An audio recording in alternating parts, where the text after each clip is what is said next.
RNE Audio. Descarga la app y disfruta de los programas de RNE y nuestros podcasts originales.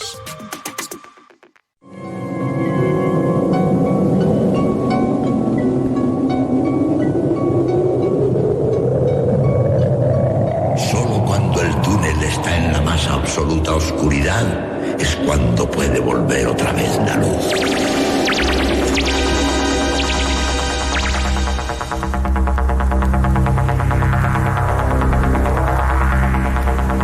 Estás entrando en el espacio en blanco. Una puerta a nuevas dimensiones de la existencia. Una nueva perspectiva sobre la realidad. Espacio en blanco.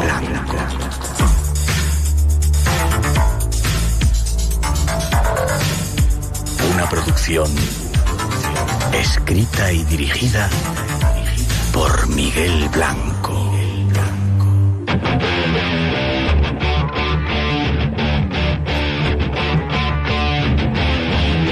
Hola, con los calores ya en nuestro país comenzamos. Es tiempo de misterios, se inicia el espacio en blanco.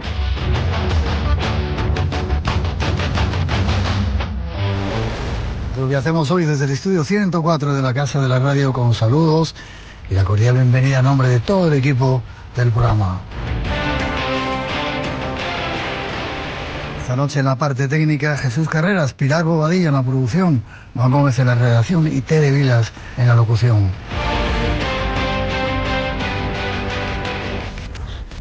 Y además, como siempre, Natalia Sotillos en la realización y coordinación y este que os habla.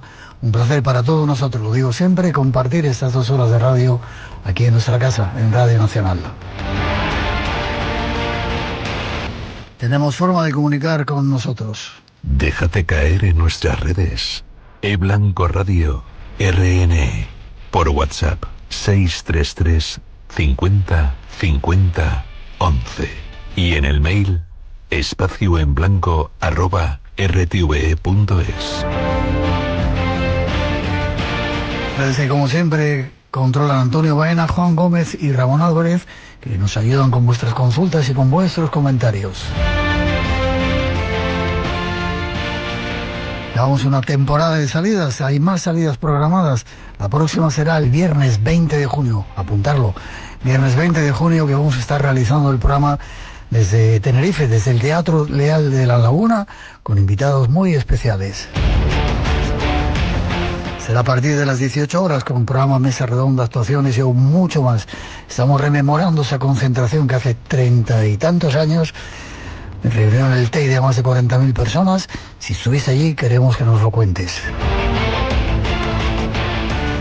La cita 20 de junio, Teatro Leal de La Laguna, a partir de las 6 de la tarde, una ocasión que no os debéis de perder.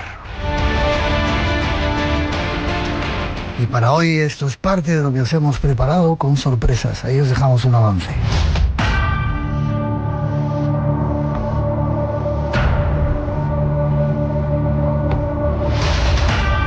Empieza un tiempo apasionante con invitados muy especiales en nuestro programa.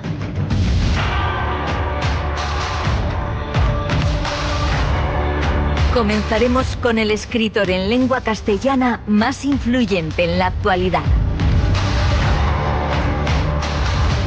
Junto a él queremos descubrir lo que él mismo denomina el Plan Maestro.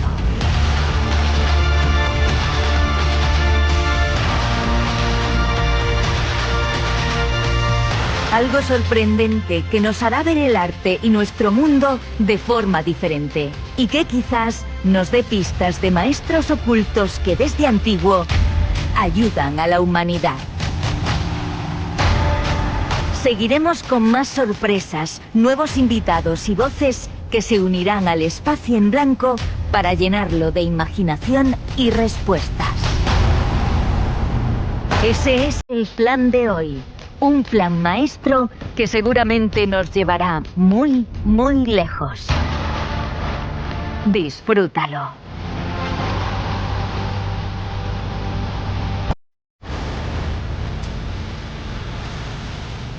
Dos invitados muy especiales nos esperan hoy en el programa. Os adelantamos que en la segunda hora vamos a tener a un expresidente muy popular y controvertido con nosotros. No os lo perdáis, pero ahora llega otro invitado de lujo. Tras esa introducción nos vamos con él.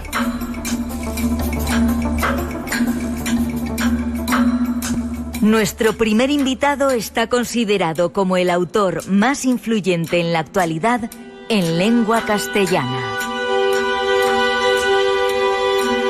Él mismo nos da más datos sobre la aventura que queremos vivir. Hola, soy Javier Sierra.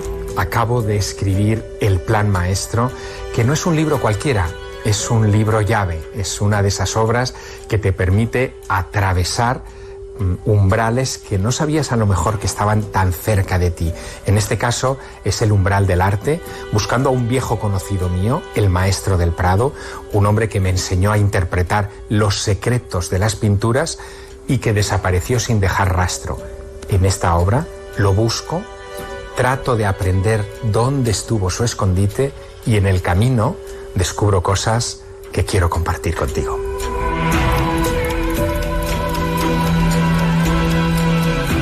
Vayamos, junto a Javier Sierra, a descubrir y compartir ese plan maestro, que está lleno de claves y enigmas.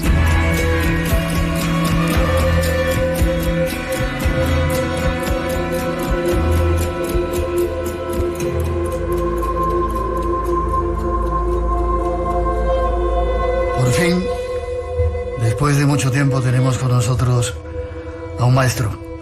¿Alguien de la familia? Hacía mucho tiempo que no nos veíamos, Javier. Sí, mucho tiempo. Yo no sé cuánto, porque yo no tengo conciencia del tiempo, pero un montón, ¿eh? Pues quizá han sido 2 años lejos del espacio en blanco, fácilmente, sí, o 3. El tiempo vuela. Wow. Es una de esas dimensiones que se nos escapan por completo a los humanos. Wow. Javier Sierra, buenas noches, un placer estar contigo de nuevo. Muy buenas noches. Estás de promoción ahora, ¿no? Sí, acabo de publicar El Plan Maestro. Es una novela muy particular porque expande un universo que empecé a tejer hace 12 años con el maestro del Prado, a raíz de una experiencia real que tuve en la Pinacoteca de Madrid cuando casi te conocí, ¿no? En 1990, delante de una tabla de Rafael, se me acercó un señor mayor y, sin yo pedírselo, me explicó cómo tenía que leer aquel cuadro. Yo me quedé tan impactado por aquella lección magistral que me dio en media hora que estuvimos charlando, que se me olvidó preguntarle un teléfono, una seña de contacto, un lugar común donde volvernos a encontrar, y regresé. ¿Era mayor? Era mayor. Y regresé muchas veces al Museo del Prado con la secreta idea de que, en fin, quizá me lo volvería a encontrar y le pediría que me explicase también las Meninas o el Jardín de las Delicias o cualquiera de las otras tablas y cuadros misteriosos del Bosco. Pero nunca nos volvimos a cruzar. Me olvidé de él. Y cuando ya me convertí en escritor y un día me planteé escribir sobre los misterios del arte, me acordé de aquella persona y decidí convertirlo en personaje. Lo que yo no sabía, Miguel, es que, y esto es lo que más te va a gustar, es que lo que hizo aquel señor conmigo es un arquetipo que se encuentra una y otra vez repetido en todas las civilizaciones antiguas de la Tierra. Él actuó como un dios instructor, como un maestro instructor. Llegó, me enseñó algo que me cambió la mirada, que me expandió mi comprensión de una parcela del universo, y después desapareció, se desvaneció para no volver a cruzarse nunca más conmigo. Exactamente lo que, a otra escala, obviamente, ocurrió en la antigua Mesopotamia con el dios Oannes, dios instructor, con Quetzalcóatl en México, con Viracocha en los Andes peruanos. En fin, que de repente lo hilé aquella historia con los viejos maestros instructores.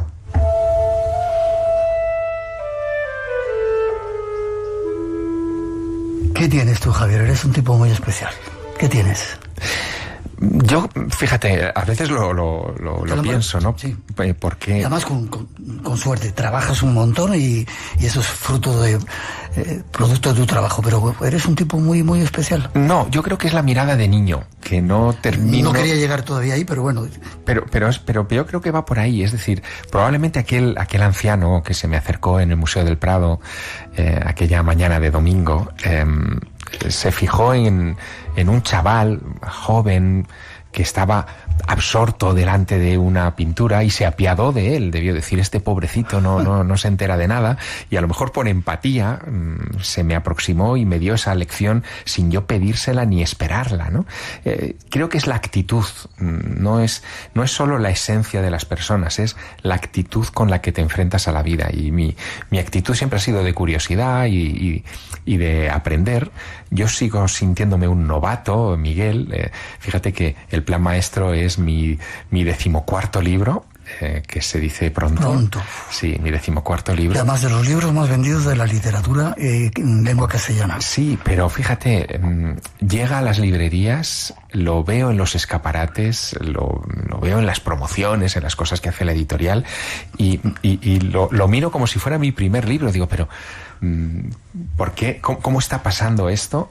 ¿Qué alcance tiene? ¿Seré capaz, cuando veo las pilas de libros en las librerías, seré capaz de vender esto? ¿Alguien se acercará a mis historias? Y lo veo con esa mirada todavía, ¿no? Yo creo que ahí hay una clave, porque el que mira el mundo con ojos de niño se asombra con el mundo, se emociona con el mundo, vibra con el mundo. Si lo miras con ojos del que cree ya saberlo todo, estás muerto, ya no vibras, ya no te emocionas.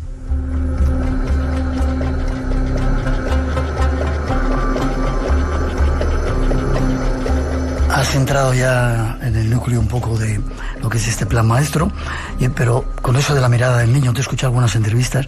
Tenemos que volver a ser niños para entender realidades que la mente de adulto no es capaz de asimilar. ¿Qué hemos perdido en este camino de hacernos adultos, o que llaman hacerse adulto? Pues mira, el ser humano es una criatura que necesita tener todo bajo control. Por alguna razón, que es bastante profunda, marcamos barreras para separarnos de la naturaleza. Miramos la naturaleza como si no fuéramos nosotros naturaleza, y construimos muros y ponemos cristales y barreras para separarnos de esa naturaleza que parece que nos va a comer y a invadir, cuando, en fin, nosotros venimos de ahí, ¿no? Y esto lo hacemos en una etapa de la vida, que es esa etapa en la que nos volvemos poco a poco más maduros y nos separamos de ese instinto primordial que tenemos en los primeros años de vida, y que nos hace ver los colores, las formas, las sombras de otra manera, ¿no? Cuando somos pequeños, todo está vivo. Y todo, incluso fíjate, te diría que todo es o interesante o amenazante, o ambas cosas a la vez. Entramos en nuestra habitación y vemos una sombra en el armario y pensamos que ahí hay un monstruo esperándonos. Salimos a la calle, miramos al cielo y en vez de ver nubes, vemos caras, o vemos animales, o vemos escenas, en fin, vemos cosas animadas, ¿no?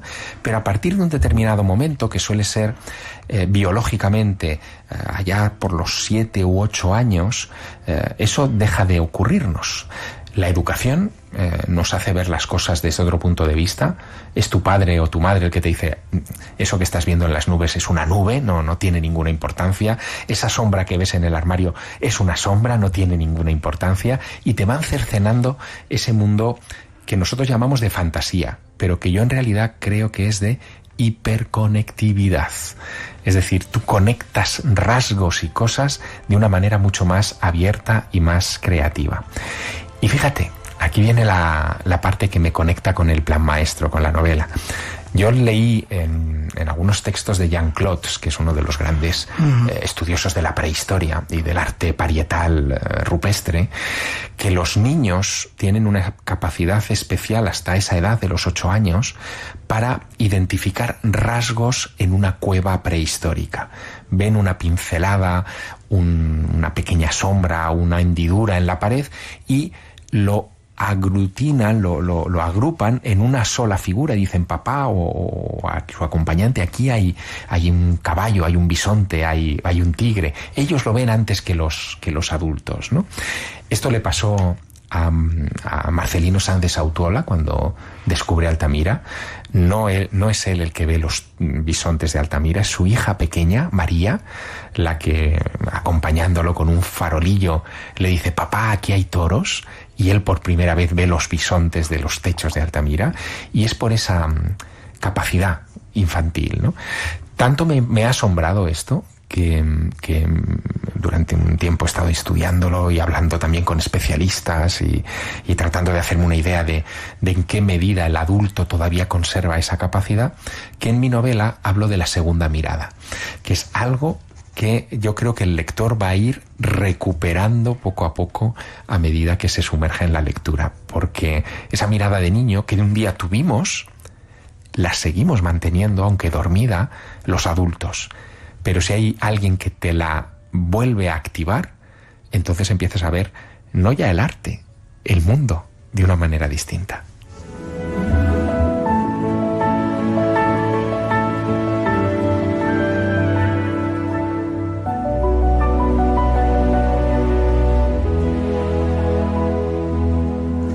Luego hablamos del libro, si te parece, ¿vale? Muy bien. Hay un plan, bueno, tú que no das puntadas sin hilo y que yo supongo... te conozco un poquito, ¿no? Hemos tenido oportunidad de estar juntos en muchas aventuras. Detrás del libro, aparte de esta segunda mirada que luego vamos a decir claves, hay un plan maestro, de alguna manera, en el planeta para o dominarnos o liberarnos. Bueno, si atendemos a muchas historias que están en esos mitos a los que antes te hacía mención, sí que parece que hay un plan maestro, ¿no? Hay momentos muy determinados de nuestra evolución como especie en los que aparecen maestros, instructores, superiores desconocidos, no sé, hay muchas etiquetas para ellos que irrumpen entre nosotros, nos enseñan algo y después nos dejan caminar a nuestro albur. Fíjate, uno de los momentos clave es ese paso del paleolítico al neolítico, cuando empiezan las primeras civilizaciones, cuando surge Göbekli Tepe y todas estas culturas, y que después se desarrollarán en Çatalhöyük, que conoces también muy bien, en Turquía, en Mesopotamia, que también invade parte de esa Anatolia turca, y en esos lugares siempre está el mismo cuento. La llegada de un ser, mitad humano, mitad animal, o un humano vestido, disfrazado de animal, que les enseña algo que es importante para ese colectivo. Por ejemplo, el dios Oannes, que antes mencionaba. Lo que dicen las tablillas babilónicas descubiertas en la biblioteca de Ashurbanipal es que un hombre vestido de pez salía todas las mañanas del río Tigris, se dirigía a los babilonios, les daba clase de astronomía, de matemáticas, les enseñaba a construir con ladrillos cocidos, les enseñaba a asfaltar las calles y después se volvía a sumergir en las aguas del río cuando caía la noche. Y así durante varios meses, hasta que una vez dadas todas las lecciones, nunca más volvió a asomar la cabeza en aquel río. Esto nos remite también, por ejemplo, a Viracocha, ¿no? En los Andes. Viracocha es otro de esos dioses instructores que llegan al altiplano americano y enseña a esas civilizaciones pre-incas a construir sus pirámides, a orientarlas astronómicamente. Surge de las aguas del lago Titicaca, es una criatura anfibia que surge de esas aguas para después volver a desaparecer, ¿no? No lo hace en un momento cualquiera de la historia, son los momentos en los que se construye la gran civilización. Es como si de repente, en los momentos en los que necesitáramos ayuda, aparecieran estos maestros que están por encima de lo humano. Claro, yo he tenido que construir una novela, es una novela, obviamente, pero utilizando la herramienta de la imaginación, que a veces es intuición, no es solo imaginación, creo que efectivamente este es un planeta tutelado, que de alguna manera está siendo vigilado por una inteligencia que está por encima. Yo esto solo lo puedo decir en el espacio en blanco, pero sí que lo creo, estoy convencido, porque esos relatos son constantes en todas las culturas. Y esto me lleva a otro planteamiento. Cuando hay un mismo relato repetido una y otra vez a lo largo de miles de años en la gran extensión del planeta Tierra, quiere decir que o bien hay una fuente común a todos ellos, muy antigua, muy arcaica, de la que no tenemos ni idea, o bien hay una repetición sistemática del hecho, lo cual evidenciaría la existencia de un plan. Yo soy más partidario de esta segunda idea, de que hay efectivamente un diseño de ayuda al ser humano en momentos determinados de su evolución. Espacio en blanco. Tu cita con el misterio en Radio Nacional.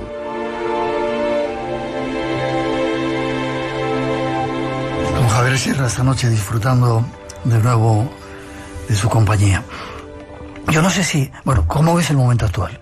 Y te digo, luego volvemos a ese plan maestro, porque estoy tratando de hilar un montón de cosas que seguramente también están en el libro. Bueno, yo creo que estamos en otro de esos momentos donde necesitamos maestros.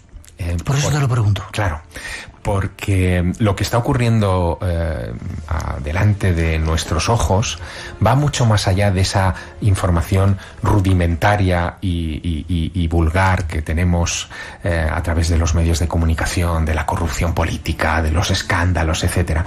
Más allá de esta cortina de humo inmediata, de esta neblina, hay algo que está revolucionando el planeta, y es que estamos haciendo planes para salir de aquí.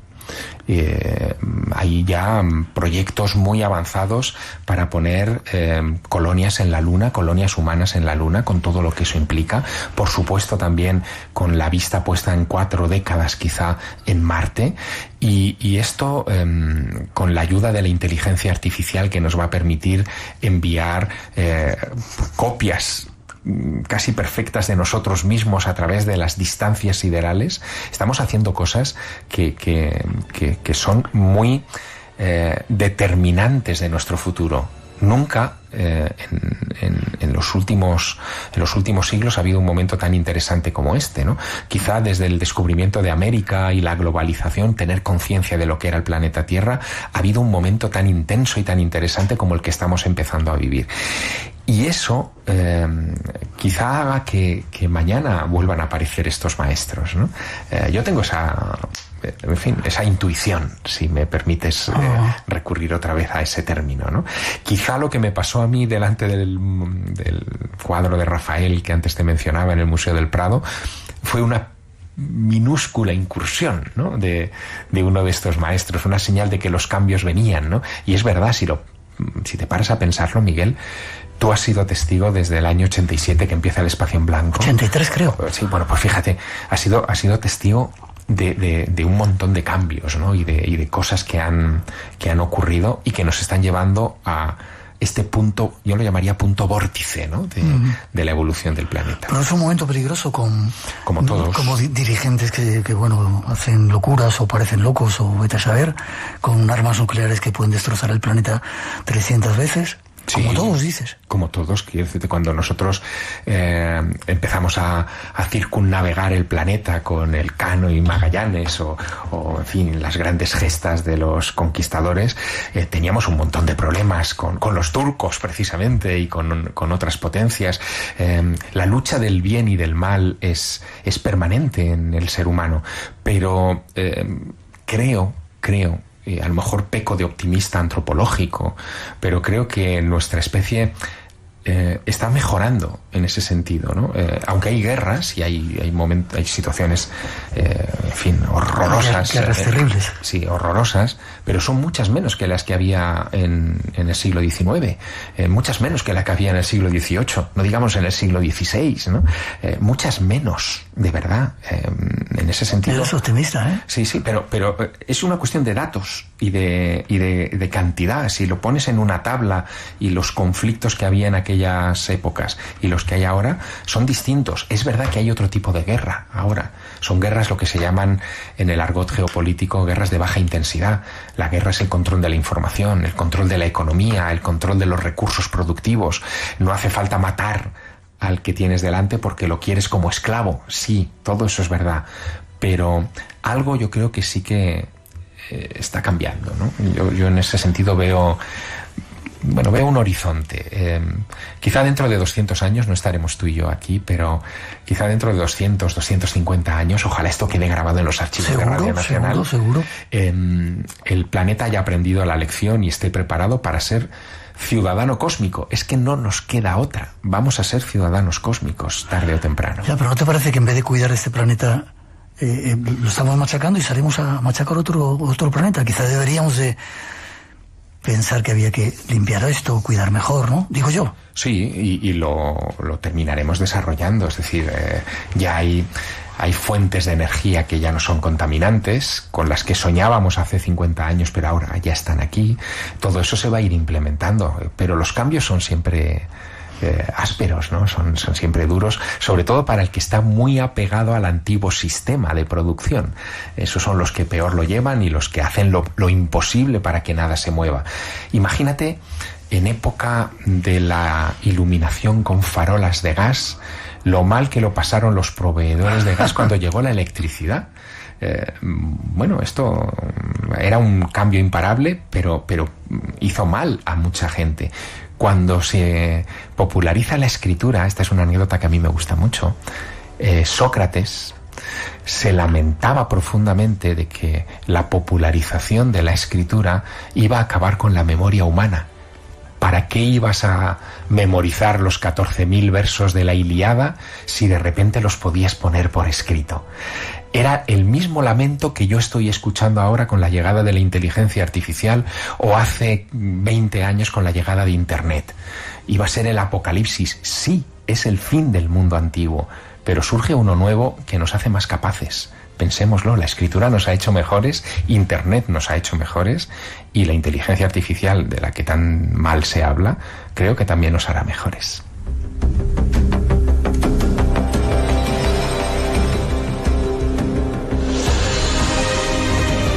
Volvemos, si te parece, un momento a los maestros y lo uno a un tema que para ti también está muy cercano, que es el de los extraterrestres, ovnis, como Sefanis, etcétera. ¿Cómo está el momento? El otro día te vi con Iker en el programa, hablando con Enrique de Vicente, otro de los históricos también del espacio en blanco. ¿Se está preparando algo? ¿Nos van a decir algo? ¿Van a decir que por fin están aquí? ¿Van a aceptar que están aquí? ¿Y esos pueden ser algunos de los maestros de los que tú hablas, del pasado? Bueno, esa es una pregunta que yo también me hago en el plan maestro, ¿no? ¿De dónde vienen estos, no? Si son de aquí o son una especie de comunidad secreta que convive con nosotros, que se activa periódicamente, como soñaban los Rosacruces, ¿no? Que decían que cada cierto tiempo tenían que aparecer esos maestros y darnos sus enseñanzas, o en realidad vienen de fuera. Yo, fíjate, creo que formamos parte de una comunidad galáctica, en el fondo, ¿no? Que estamos siendo observados por otras inteligencias, como nosotros, como seres inteligentes, vigilaremos dentro de unos milenios a otras comunidades en otros mundos, ¿no? Es como parte de la evolución natural, de la expansión. Yo acabo de regresar hace unos días de la isla de La Palma, que la conoces muy bien, donde se ha celebrado un congreso, el Starmus, es un festival que desde hace unos años organiza Garik Israelian con Brian May, ¿no? el guitarrista de Queen, y que reúne a premios Nobel y científicos de gran nivel, y astronautas y cosmonautas. Y allí estuvo Michel Mayor. Michel Mayor recibió hace unos años el premio Nobel por haber descubierto el primer exoplaneta en 1995, en la estrella Pegasi. Bueno, pues Michel Mayor decía que cuando hace 30 años él hablaba del primer exoplaneta, le miraban como si fuera un marciano, porque nadie concebía que alrededor de otras estrellas se pudiera por fin descubrir que había planetas. Muchos lo dudaban, incluso muchos astrofísicos lo dudaban. Ahora se han inventariado por miles los exoplanetas y por decenas los exoplanetas tipo Tierra, y se están desarrollando tecnologías para detectar biomarcadores en esos mundos, es decir, la presencia de atmósferas parecidas a la nuestra, aptas para una vida similar a la nuestra, pero también se están desarrollando tecnologías que se van a poner en órbita en estos próximos 2-3 años para detectar tecnomarcadores. Si hay una civilización que utiliza carbón en un mundo a 20 años luz de nosotros y contamina su atmósfera con carbón, porque queman carbón, lo vamos a poder detectar.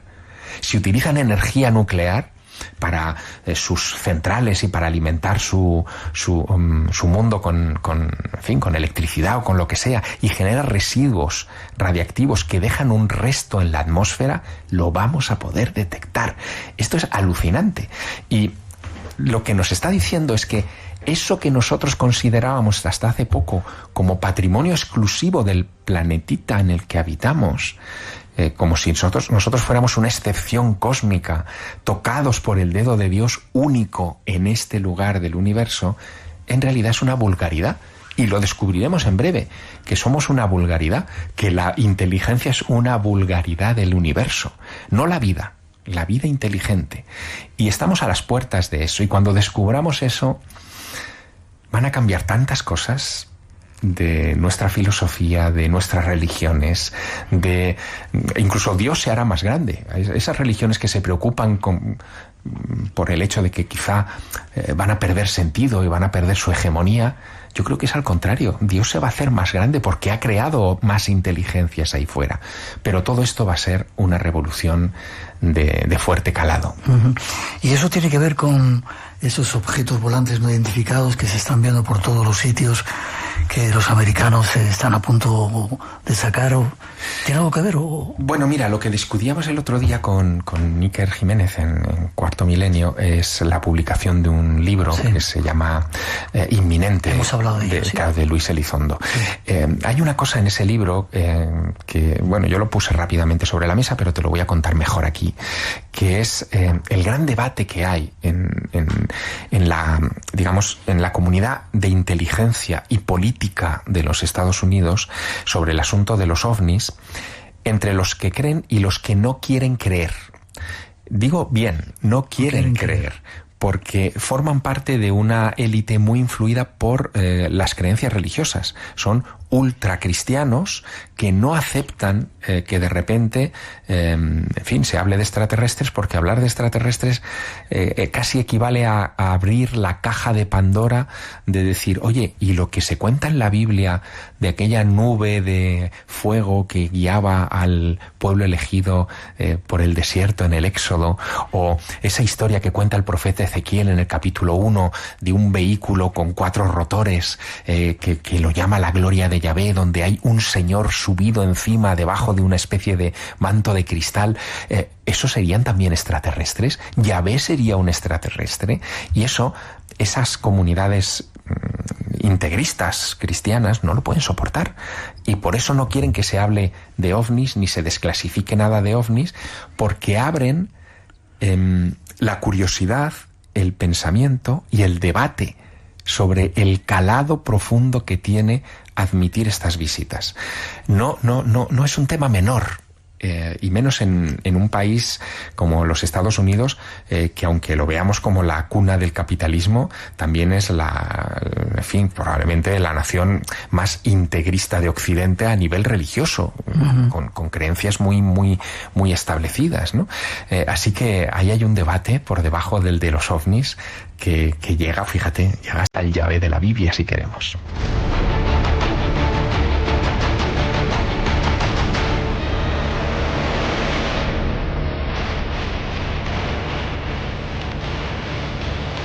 volvemos al Prado, si te parece.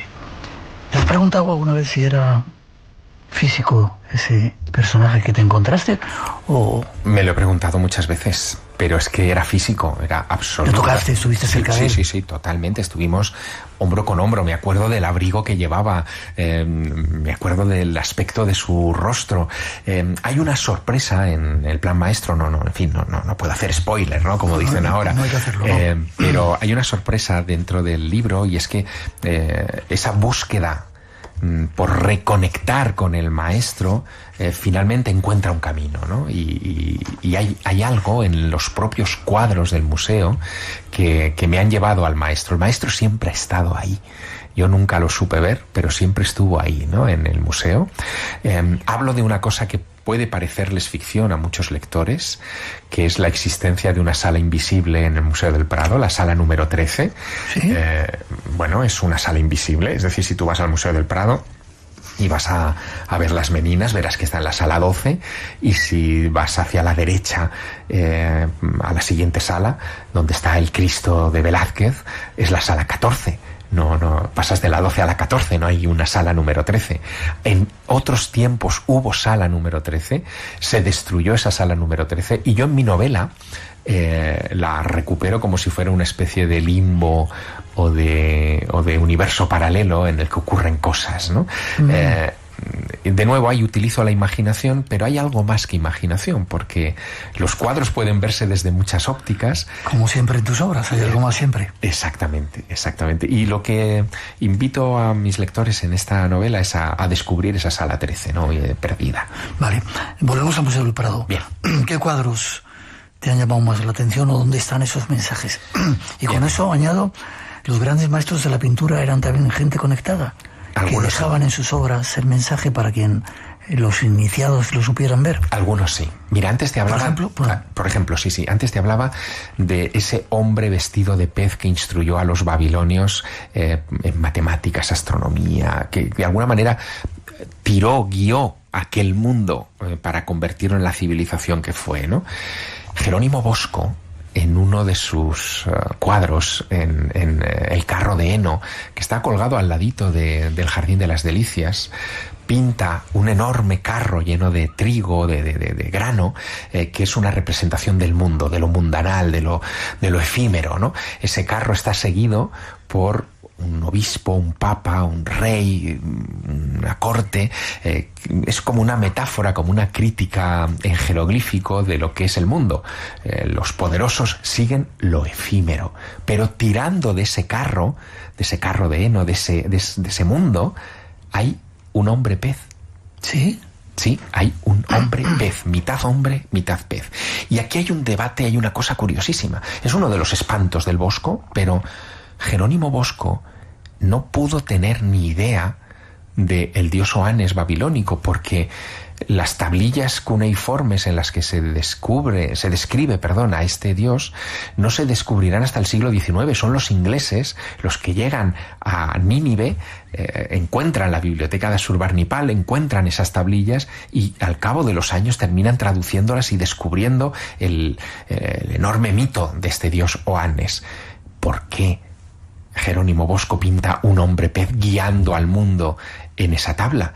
Es más, es que en el Jardín de las Delicias... Ahí voy a ir otra vez. Claro, también hay un hombre pez. Está pintado en la tabla del paraíso, sujetando un libro muy cerquita de Adán y de Eva. Es un hombre pez instructor, con la sabiduría, con un libro que representa la sabiduría. Está lleno como de jeroglíficos, como si Bosco hubiera sabido algo de aquellos viejos dioses instructores babilónicos y lo hubiera inyectado en sus tablas. Yo cuando descubrí eso me quedé tan perplejo. ¿Lo descubriste tú solo? Sí. Eso fue una observación mía, ¿no? Que dije, bueno, esto tiene que tener un hilo del que tirar, ¿no? Y de hecho he dedicado casi 4 años de mi vida a tirar de ese curiosísimo hilo para, en fin, argumentar bien esta novela. ¿Algún pintor español que haya dejado claves? Bueno, hay alguno. Por ejemplo, Francisco de Goya. Él no fue un pintor que se destacara por su obra religiosa. Casi toda su obra es civil, son retratos, son escenas incluso políticas, como puede ser los fusilamientos del 2 de mayo, o, en fin, las majas, etcétera. Dejó poca obra religiosa, la bóveda, por ejemplo, que hay en el Pilar de Zaragoza, y unas tablitas, unos pequeños cuadros que tienen alguna simbología particular. En uno de ellos, Tobías y el ángel, aparece representado también uno de estos peces misteriosos, ¿no? Así que yo he seguido esa pista de los hombres peces, de las figuras de peces a lo largo de ciertas iconografías de autores muy concretos de la historia del arte, y ahí es donde he descubierto que había un plan maestro. ¿Sabes cómo llamo yo a todas estas obras o cómo las clasifico? Las clasifico en una lista que yo llevo años elaborando, que llamo el arcanon. Es un palabra mío, ¿no? Arcanon es un término que sale de la fusión de canon. Canon es una lista. En arte se utiliza mucho los canon, ¿no? Por épocas o por estilos, etcétera. Y arcano, una lista de los secretos, ¿no?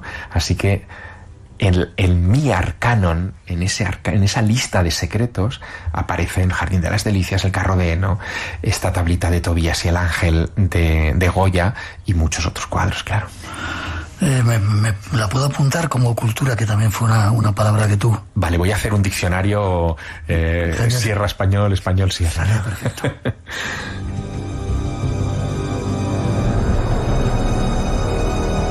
Y casi terminando, la segunda mirada. ¿Cómo podemos recuperar? Fíjate, tenía aquí consejos de un joven sabio como tú, que puede ver con los ojos de niño, pero los habitantes de este mundo. Entonces habla de la segunda mirada.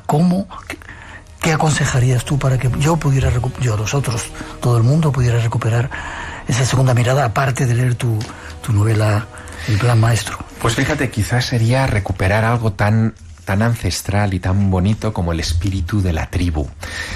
Que tú pudieras llevarte al Museo del Prado a tus hijos pequeños o a tus nietos, les mostraras esos cuadros, pero no les contaras tú los cuadros, que te los contaran ellos, que escucharas también esa voz de un cerebro, como decíamos al principio de esta conversación, hiperestimulado, hiperconectado, y que despertara en ti ese cerebro adormecido que merece la pena reactivar para recuperar, aunque solamente sea la mirada limpia y emocionada que tuvimos en algún momento en nuestras vidas. Tengo que preguntarte, ¿solamente está en el Museo del Prado o se puede ver esa clave o esos hombres peces en muchos otros lugares? Porque si no, ya has llenado el Museo del Prado, pero lo vas a llenar más. ¿Hay otros sitios? Sí, hay otros sitios. Esta es una novela que transcurre en parte en Madrid, claro, y en el Museo del Prado, pero también en el Museo del Louvre de París, donde hay algunas claves muy interesantes, en la parte de arqueología sobre todo, no tanto en la de pintura. También en los Uffizi de Florencia hay algunos de estos cuadros especiales, pero fíjate, te va a sorprender y le va a sorprender a muchos oyentes.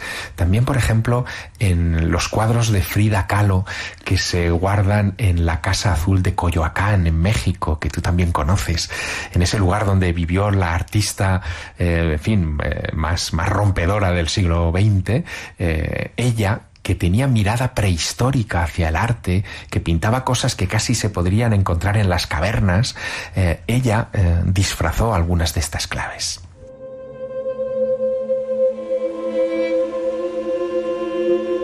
Pues Javier, como siempre ha sido un placer. Yo estaría contigo días y días y días y días escuchándote. ¿Te pueden dar el Premio Planeta 2 veces? No me lo pueden dar las bases del Premio Planeta. Dicen que si lo ganas, pues ya no puedes. Pues seguro que vas a ganar otros muchos más premios.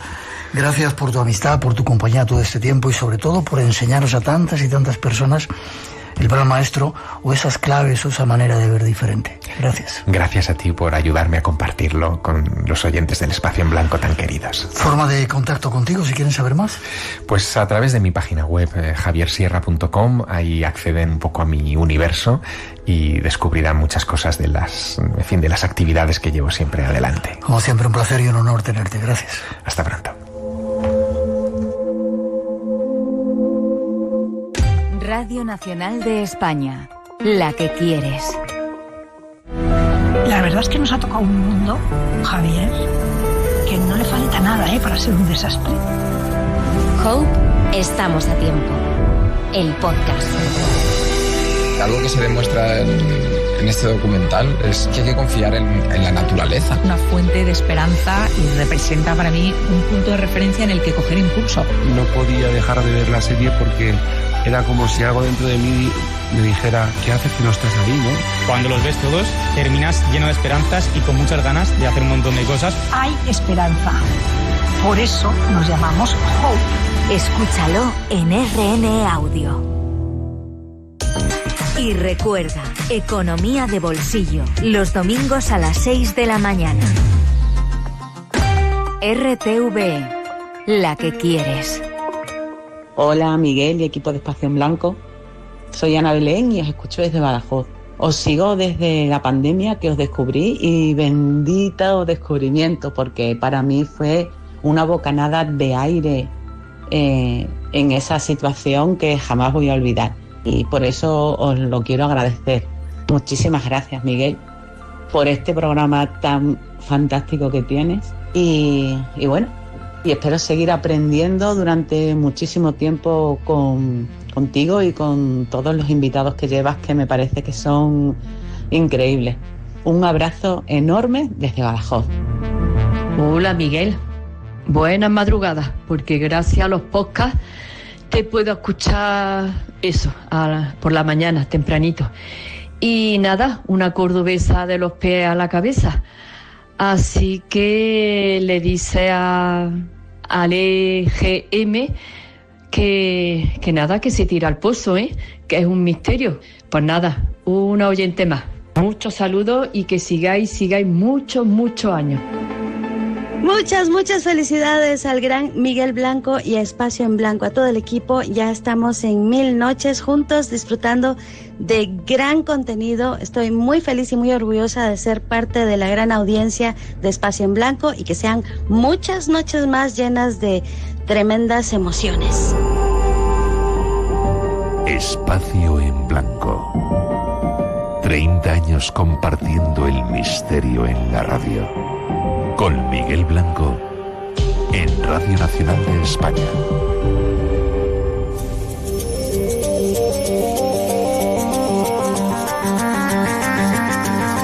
Pues ya estamos en marcha y preparados para liarla de nuevo en Canarias.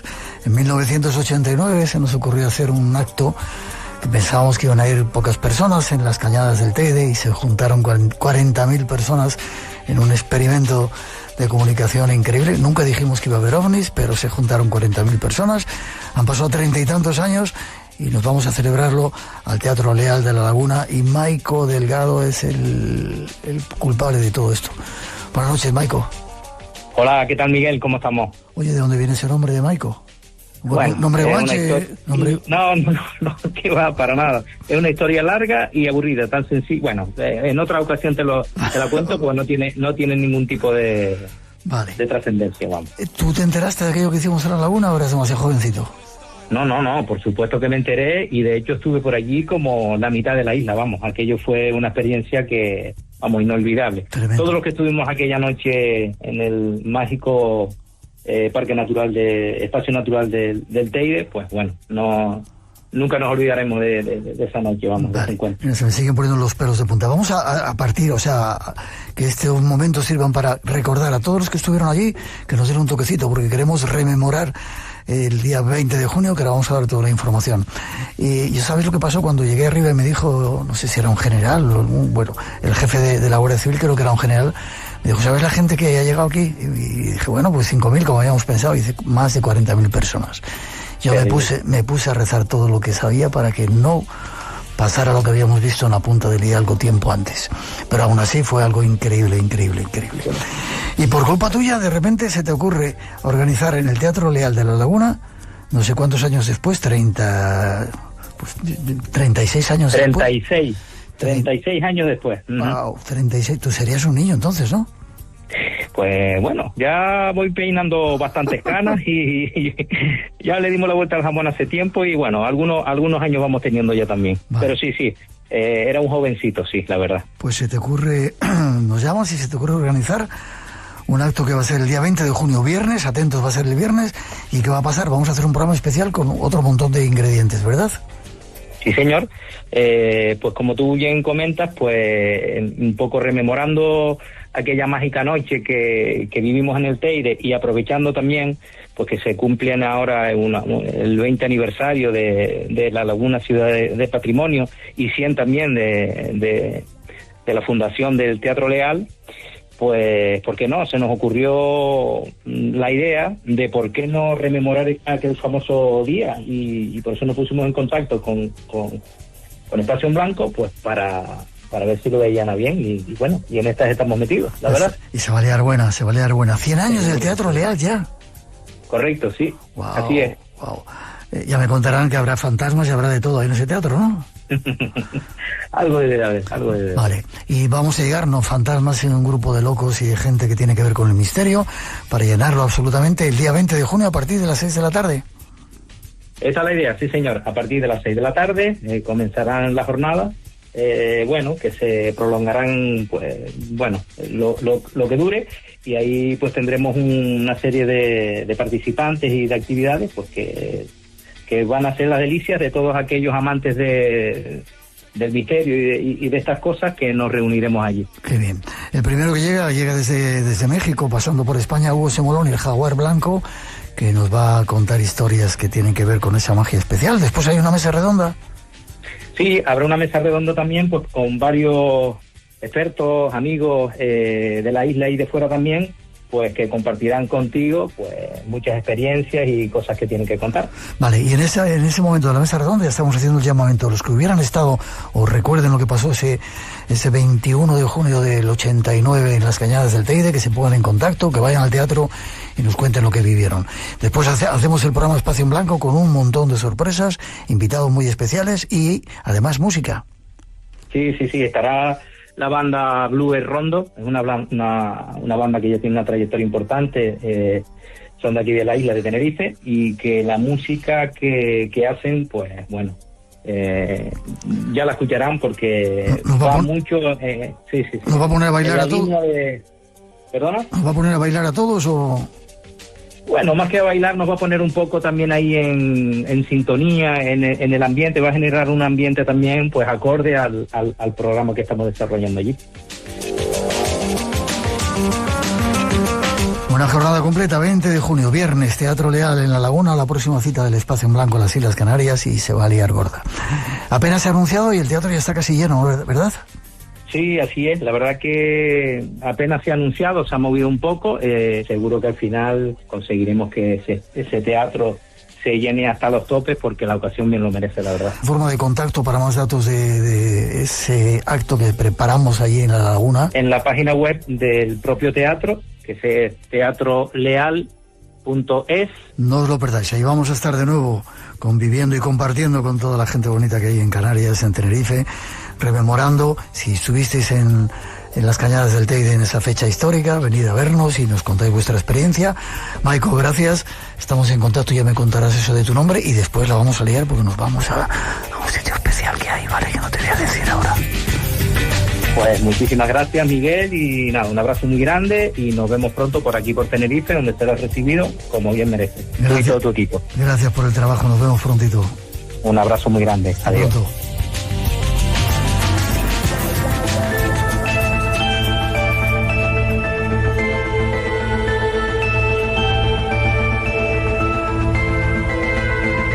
Tenemos que hacer una pausa obligada, como siempre llega la actualidad, las noticias a las 3, las 2 en las Islas Canarias.